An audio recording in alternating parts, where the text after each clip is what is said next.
Today we're going to do a communication breakdown of Charlie Chaplin's final speech in The Great Dictator to find out if this really is one of the greatest speeches of all time. So let's take a look. I'm sorry, but I don't want to be an emperor. That's not my business. I don't want to rule or conquer anyone. I should like to help everyone if possible. Jew, Gentile, black man, white. We all want to help one another. Human beings are like that. We want to live by each other's happiness, not by each other's misery. We don't want to hate and despise one another. In this world, there's room for everyone, and the good earth is rich and can provide for everyone. The way of life can be free and beautiful, but we have lost the way. Greed has poisoned men's souls, has barricaded the world with hate, has goose-stepped us into misery and bloodshed. We have developed speed, but we have shut ourselves in. Machinery that gives abundance has left us in want. Our knowledge has made us cynical, our cleverness hard and unkind. We think too much and feel too little.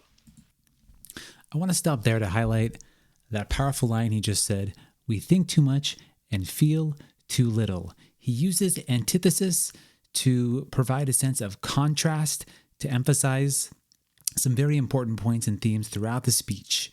He speaks powerfully with strong language and almost total unbreaking eye contact.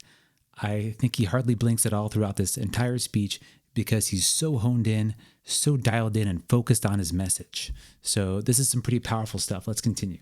Machinery that brought us closer together. The very nature of these inventions cries out for the goodness in men, cries out for universal brotherhood, for the unity of us all. Even now, my voice is reaching millions throughout the world, millions of despairing men, women, and little children, victims of a system that makes men torture and imprison innocent people. To those who can hear me, I say, do not despair. The misery that is now upon us is but the passing of greed, the bitterness of men who fear the way of human progress. The hate of men will pass, and dictators die, and the power they took from the people will return to the people. And so long as men die, liberty will never perish.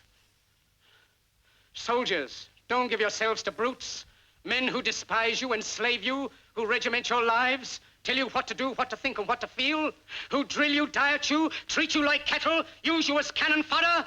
Don't give yourselves to these unnatural men with machine minds and machine hearts. You are not machines. You are not cattle. You are men. You have the love of humanity in your hearts. You don't hate, only the unloved hate, the unloved and the unnatural. Soldiers, don't fight for slavery, fight for liberty. In the 17th chapter of St. Luke it is written, the kingdom of God is within man, not one man nor a group of men, but in all men, in you. You, the people, have the power to create machines, the power to create happiness. You, the people, have the power to make this life free and beautiful, to make this life a wonderful adventure. Then in the name of democracy, let us use that power. Let us all unite. Let us fight for a new world, a decent world, that will give men a chance to work, that will give youth a future and old age a security. By the promise of these things, brutes have risen to power, but they lie. They do not fulfill that promise. They never will. Dictators free themselves, but they enslave the people. Now let us fight to fulfill that promise. Let us fight to free the world, to do away with national barriers, to do away with greed, with hate and intolerance. Let us fight for a world of reason, a world where science and progress will lead to all men's happiness. Soldiers, in the name of democracy, let us all unite! So throughout the whole thing, he's using that repetition, the antithesis. He's using antithesis to draw contrast between these opposing ideas. We're not machines, we're men. It's also an alliteration. Where the same first letters of the words match. So such a powerful speech. This is a great movie. If you haven't seen The Great Dictator, you've got to check it out. It stars Charlie Chaplin, who plays these two dual roles of a humble, modest barber who ends up trading places with a dictator who is modeled after Hitler. Of course, this whole thing is a satire about Hitler during that time. And he trades places at the end and steals his uniform and gives this final speech in place of the dictator. So just to provide a little bit of context there. So such a powerful speech. If you also caught this, The beginning, he's very stoic and still in his gestures and nonverbals. And then as the speech continues, it crescendos, it peaks in intensity. He then begins using more emotions. You can even see there, if you zoom in, he's like sweating, and you can kind of even see sweat piling up in his costume. So he's using tons of intention with his voice, his inflection, his gestures, even that final gesture at the end there when he says, "Let us unite." The language itself speaks towards a universal audience. It's meant to draw us together instead of dividing us apart. So such a powerful speech.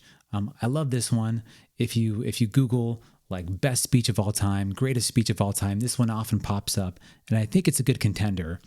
Unfortunately, of course, it's fictional. It's from a movie, so I think you have to judge it by that context as well.